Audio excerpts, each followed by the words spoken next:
Friends, എല്ലാവർക്കും നമസ്കാരം. നിങ്ങളേവരും കാത്തിരിക്കുന്ന രേവതിയുടെയും സച്ചിയുടെയും അടുത്ത ആഴ്ചയിലെ സൂപ്പർ ഹിറ്റ് വിശേഷത്തിലേക്ക് എല്ലാ കൂട്ടുകാർക്കും സ്വാഗതം. എല്ലാവർക്കും നല്ലൊരു ശുഭരാത്രിയൊക്കെ നേർന്നുകൊണ്ട് നമുക്ക് അടുത്ത ആഴ്ചയിലെ സൂപ്പർ ഹിറ്റ് വിശേഷത്തിലേക്ക് കിടക്കാം അല്ലേ.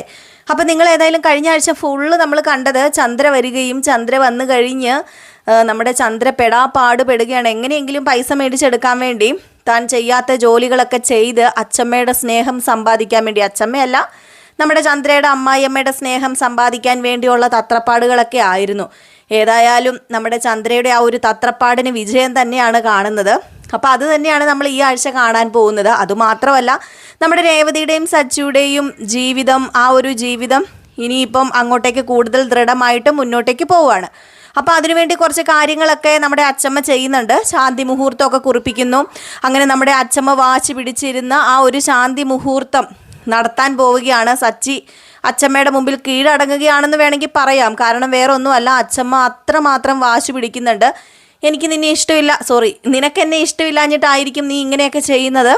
ഒരിക്കലും ഇനി നീ ഇങ്ങോട്ടേക്ക് വരണ്ട. ഇങ്ങനെ ആയിട്ടുണ്ടെങ്കിൽ ഈ അച്ചമ്മ ഇല്ലെന്ന് കൂട്ടിക്കൊണ്ടാൽ മതി, ഞാനും അങ്ങനെ കരുതിക്കോളാം എന്നൊക്കെ പറഞ്ഞു കഴിഞ്ഞപ്പോഴത്തേക്കും സച്ചിക്ക് സഹിച്ചില്ല. ഏതായാലും സച്ചി അതിൽ വീഴുവോ ഇല്ലയോ എന്നൊക്കെ നമുക്ക് അറിയാം അല്ലേ. അപ്പം ഞാൻ ഇനി പറഞ്ഞ് കൂടുതൽ ബോറാക്കുന്നില്ല, നമുക്ക് നേരെ വിശേഷത്തിലേക്ക് കിടക്കാം.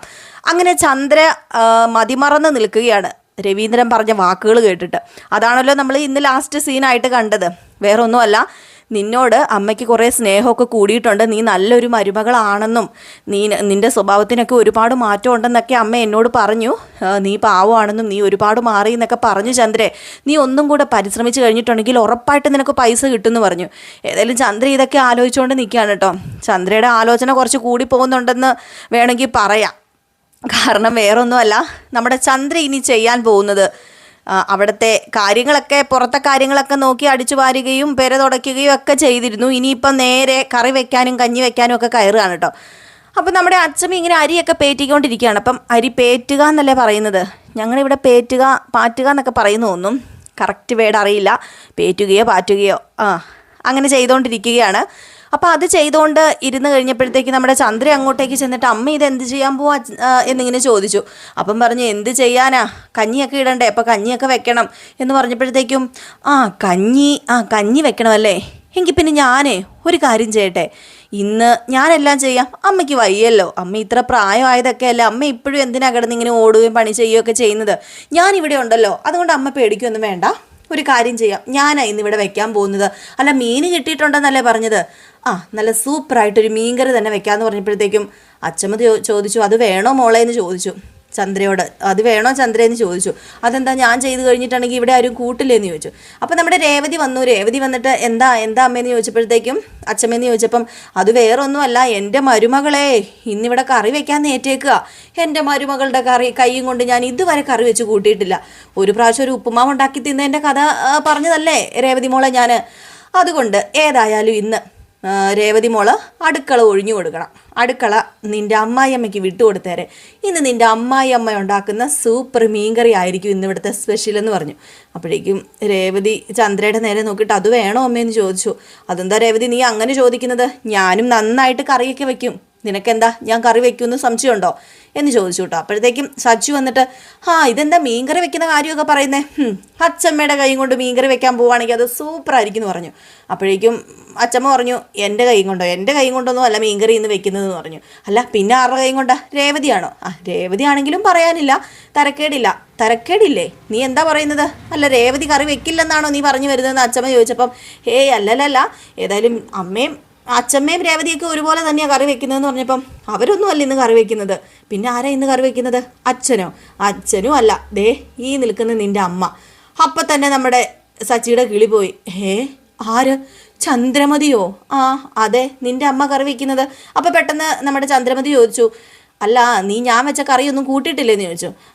കൂട്ടിയിട്ടുണ്ട്, അതുകൊണ്ടാണ് ഞാൻ ചോദിച്ചത്.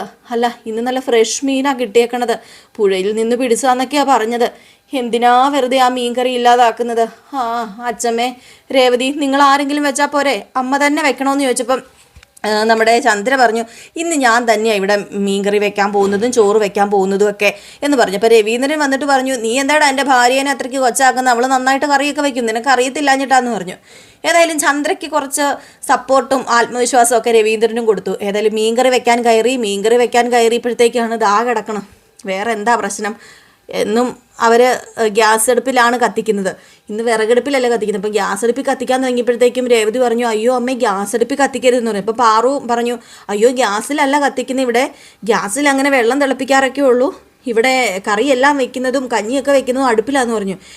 അടുപ്പിലോ, ഇതിന് തീ കത്തിക്കണ്ടേ, ഇതെങ്ങനെ തീ കത്തിക്കും? അപ്പോൾ രേവതി പറഞ്ഞു അതാ അമ്മേ ഞാൻ പറഞ്ഞത്, ഞാൻ മീൻകറി വെച്ചോളാം, അമ്മ പോയി ഇരുന്നോ. അതൊന്നും പറഞ്ഞാൽ പറ്റില്ല, എൻ്റെ അമ്മായിയമ്മയുടെ കയ്യിൽ നിന്ന് ക്രെഡിറ്റ് എനിക്കും കിട്ടണം, നിൻ്റെ സഹായം വേണം എനിക്ക്, നീ സഹായിച്ചോ, ഇതെങ്ങനെയാണ് ഉണ്ടാക്കുന്നതെന്നൊക്കെ ഒന്ന് ടിപ്പൊക്കെ പറഞ്ഞു തന്നോ, പക്ഷേ എൻ്റെ കൈ കൊണ്ട് തന്നെ എനിക്ക് വെക്കണം എന്ന് പറഞ്ഞുകൊണ്ട് അവിടെ ഇരിക്കുന്ന വിറകൊക്കെ എടുത്ത് അങ്ങ് കൂട്ടിയിട്ടങ്ങ് കുറേ മണ്ണെണ്ണയൊക്കെ ഒഴിച്ച് അങ്ങ് കത്തിച്ചപ്പോഴത്തേക്കും ആളി കത്തിയപ്പോഴത്തേക്ക് രേവതി പറഞ്ഞു അമ്മ എന്താ ഈ കാണിക്കുന്നത്, ഇങ്ങനെയല്ല തീ പിടിപ്പിക്കുന്നത്. അല്ല പിന്നെ എങ്ങനെയാണ് തീ പിടിപ്പിക്കുന്നത്, ഇത്രയും തീ വേണ്ട, ഇത്രയും തീ വേണ്ടെങ്കിൽ ഇപ്പോൾ ഒരു കാര്യം ചെയ്യാമെന്ന് പറഞ്ഞാൽ അതിലേക്ക് കയറി കുറച്ച് വെള്ളവും കൊണ്ടൊഴിച്ചപ്പോൾ ഉള്ള തീയും കെട്ടുപോയി, അടുപ്പിൽ പിന്നെ തീ കത്തുമോ. പിന്നെ രേവതി ഒരു തരത്തിൽ തീ പിടിപ്പിച്ച് കൊടുത്തിട്ട് ഏതായാലും മീൻകറിയൊക്കെ വെക്കുന്നുണ്ട്. മീൻകറി തരക്കേടില്ലാത്തൊരു മീൻകറിയൊക്കെ തന്നെ ആയിരുന്നു. അപ്പോൾ അങ്ങനെ കുറച്ച് സിറ്റുവേഷൻസ് ഒക്കെ കാണിച്ചു കഴിഞ്ഞ് പിന്നെ കാണിക്കുന്ന സിറ്റുവേഷൻസ് എന്ന് പറഞ്ഞാൽ പിന്നെ കാണിക്കുന്ന ഭാഗം എന്ന് പറഞ്ഞു കഴിഞ്ഞിട്ടുണ്ടെങ്കിൽ നമ്മുടെ വർഷയാണെങ്കിൽ ഒരു സ്ഥലത്ത് കൊണ്ടുവന്ന് ബൈക്കില്ല സ്കൂട്ടി ഇങ്ങനെ വെക്കുകയാണ്. അപ്പോഴത്തേക്കും ശ്രീകാന്തിനെ കാണുന്നു. ശ്രീകാന്തും വർഷയും തമ്മിൽ നേരിട്ട് കാണുമ്പോൾ ശത്രുക്കളാണല്ലോ, ഫോണിൽ കൂടെ മിത്രങ്ങളാണെങ്കിലും നേരിട്ട് കാണുമ്പോൾ ശത്രുക്കളാണല്ലോ. അപ്പം ബൈക്ക് കൊണ്ടുവന്ന് വെക്കുമ്പോഴത്തേക്കും പെട്ടെന്ന് ശ്രീകാന്ത് ബൈക്ക് എടുക്കുമ്പോൾ ആ ബൈക്കിൽ കയറി തട്ടിയപ്പോഴത്തേക്കും ഇത് എന്താടോ എന്ന് ചോദിച്ചപ്പോഴത്തേക്കും ശ്രീകാന്ത് തിരിഞ്ഞപ്പോഴത്തേക്കും വർഷ കണ്ടത് ശ്രീകാന്തിനെയാണ്. താൻ മനഃപൂർവ്വം എൻ്റെ പുറകെ നടന്ന് താൻ എന്നെ ശല്യം ചെയ്യുമോ അല്ലേടോ എന്ന് ചോദിച്ചപ്പം വെച്ചൊന്ന് എനിക്ക് നിന്നെ ശല്യം ചെയ്യുന്നത് എനിക്ക് എൻ്റെ ഭ്രാന്താണോ? അതെ നിനക്ക് വട്ടമുണ്ടെങ്കിൽ ഞാൻ പറഞ്ഞല്ലോ ഭ്രാന്താശുപത്രി പോയി കിടക്കാമെന്ന് പറഞ്ഞു. ഒരു കാര്യം പറഞ്ഞേക്കാം, എന്നെ വട്ടുപിടിപ്പിക്കരുത്, എവിടെ പോയാലും നിങ്ങളെ മാത്രമേ കാണുന്നുള്ളല്ലോ, നല്ലൊരു ദിവസത്തിന് എന്നിറങ്ങിയാലും നിങ്ങളുടെ മുഖം കാണും, അന്ന് എൻ്റെ ദിവസവും പോകുമെന്ന് പറയുമ്പം എങ്കിൽ പിന്നെ കൊച്ചൊരു കാര്യം ചെയ്യുമോ, കണ്ണ് കെട്ടി നടക്കുക.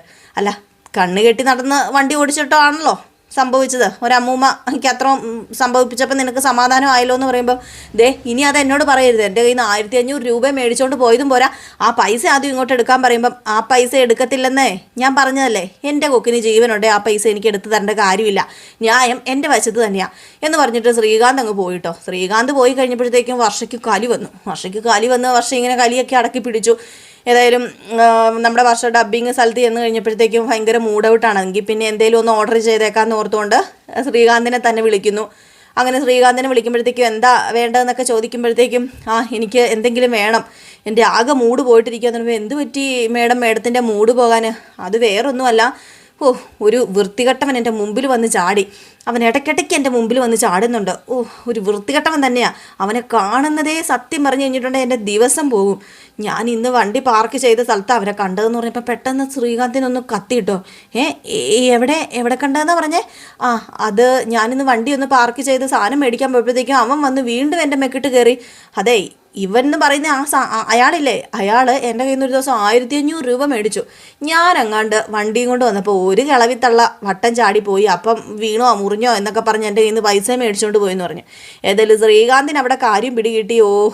അപ്പം നമ്മുടെ വർഷ തന്നെയാണ് ആ ഒരു മേഡം, അതായത് നമ്മുടെ ശ്രീകാന്തിൻ്റെ സ്ഥിരം കസ്റ്റമർ തന്നെയാണ് ആ വണ്ടിയിൽ എന്നും കാണുന്ന പെണ്ണ്, ഇവർ തർക്കം ഉണ്ടാക്കുന്ന പെണ്ണ് എന്ന് മനസ്സിലായി. ഇത് മനസ്സിലായതോടെ ശ്രീകാന്തിൻ്റെ കിളിയും പോയി ആ ഒരു ഇതിൽ ഷോക്കിൽ നിൽക്കുകയാണ്.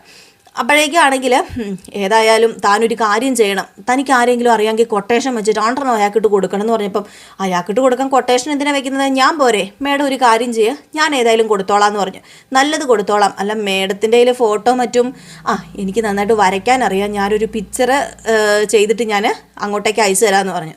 ഏതായാലും നമ്മുടെ വർഷ പിക്ചറൊക്കെ ഇങ്ങനെ ചെയ്തു, ഫോണിലൊക്കെയോ കമ്പ്യൂട്ടറിലൊക്കെയോ ആക്കി ചെയ്തിട്ട് ഏതായാലും അതേ സാമ്യം നമ്മുടെ ശ്രീകാന്തിൻ്റെ സാമ്യം തന്നെയുള്ള ഫോട്ടോ ശ്രീകാന്തിന് തന്നെ അയച്ചു കൊടുത്തപ്പോൾ ശ്രീകാന്തിന് കാര്യം പിടികിട്ടി. ശ്രീകാന്ത് പറഞ്ഞു ഓക്കെ ശരിയാക്കിക്കോളാം മേഡം എന്ന് പറഞ്ഞിട്ട് ഫോണും കട്ട് ചെയ്തു. ശ്രീകാന്തിൻ്റെ കിളി പറഞ്ഞിരിക്കും, എൻ്റെ ഈശ്വര അവളായിരുന്നോ ഇവള്, ഏതായാലും നേരി കാണുമ്പോൾ പുലിയും ഫോണിൽ കൂടെ പൂച്ചയുമാണല്ലോ, സത്യത്തിൽ ഏത് സ്വഭാവമായിരിക്കും നല്ലതെന്നൊക്കെ ഓർത്തുകൊണ്ടിരിക്കുകയാണ്.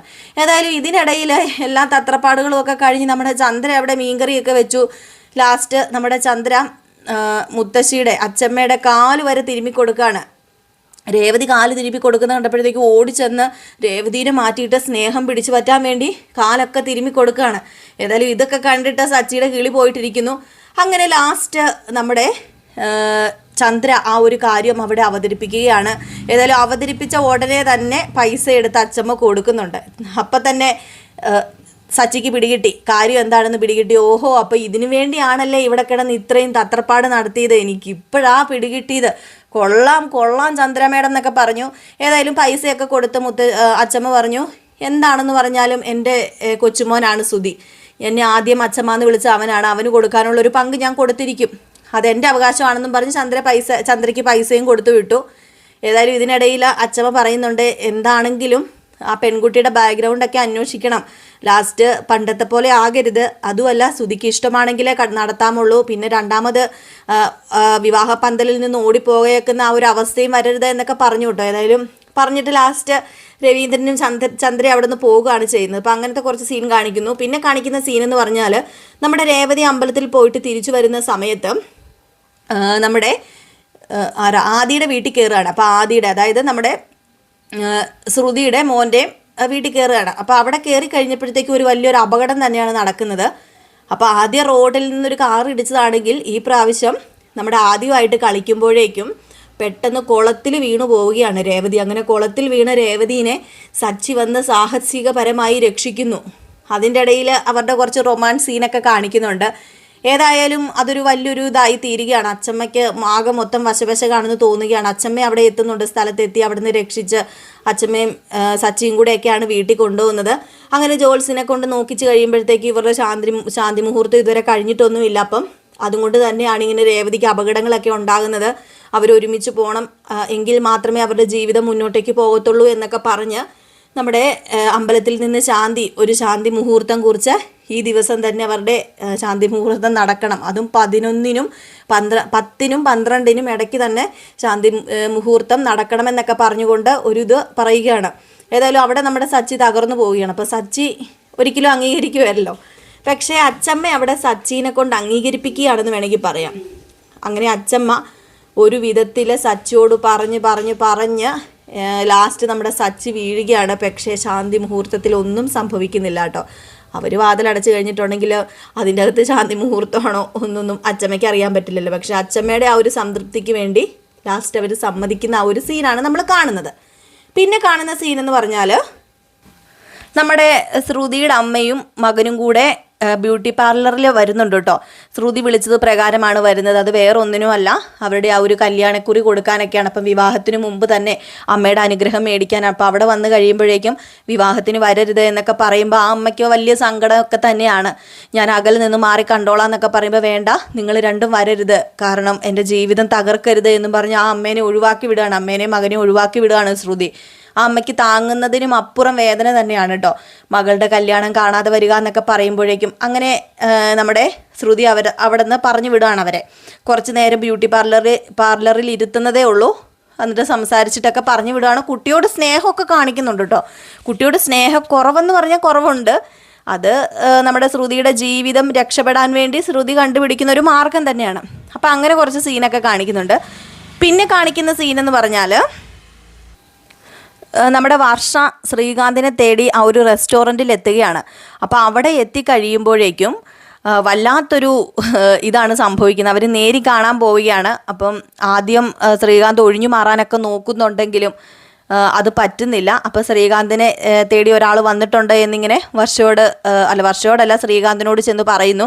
ഏതായാലും ശ്രീകാന്ത് അവിടെ നിൽക്കുമ്പോഴത്തേക്കും വർഷ ചെല്ലുകയാണ്. അപ്പോൾ ശ്രീകാന്ത് തിരിഞ്ഞാട്ടോ നിൽക്കുന്നത്. അപ്പോൾ വർഷ ചെന്നിട്ട് നിങ്ങളല്ലേ ശ്രീകാന്ത് എന്ന് ചോദിക്കുന്നില്ല, ഞാൻ ഫോൺ ചെയ്യുന്ന ആളല്ലേ എന്ന് ചോദിക്കുമ്പോൾ തിരിഞ്ഞു നോക്കാതിരിക്കുക. പക്ഷേ കുറച്ച് നേരം കഴിയുമ്പോൾ തിരിയുന്നു. അങ്ങനെ അവർ തമ്മിൽ കണ്ടുമുട്ടുകയാണ്. അങ്ങനെ വർഷയ്ക്ക് ദേഷ്യം വരും. അപ്പം നിങ്ങളാണോ എന്നെ പറ്റിച്ചത് എന്നൊക്കെ ചോദിച്ചു. അപ്പം പറഞ്ഞു ഞാൻ പറ്റിച്ചതൊന്നുമല്ല എന്നൊക്കെ പറഞ്ഞു.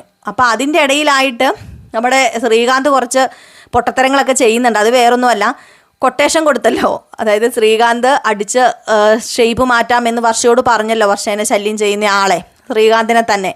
അങ്ങനെ ശ്രീകാന്ത് തന്നെ തലയിൽ ഒരു തുണിയൊക്കെ കെട്ടി ഒരു മുറിവൊക്കെ ഉണ്ടാക്കിയിട്ട് ഒരു ഫോട്ടോ എടുത്തിട്ട് നേരെ വർഷയ്ക്ക് അയച്ചു കൊടുത്തിട്ട് ദേ ഇയാളെ ഞാൻ ശരിയാക്കിയിട്ടുണ്ടെന്ന് കാണിക്കുന്നുണ്ട്. അപ്പോഴേക്കും വർഷ അതൊക്കെ വിശ്വസിച്ചിരുന്നു. പക്ഷേ ശ്രീകാന്തിനെ കണ്ടു കഴിയുമ്പോഴത്തേക്കും എല്ലാം ആകെ തകിടം മറിയുന്ന ഒരു അവസ്ഥ തന്നെയാണ്.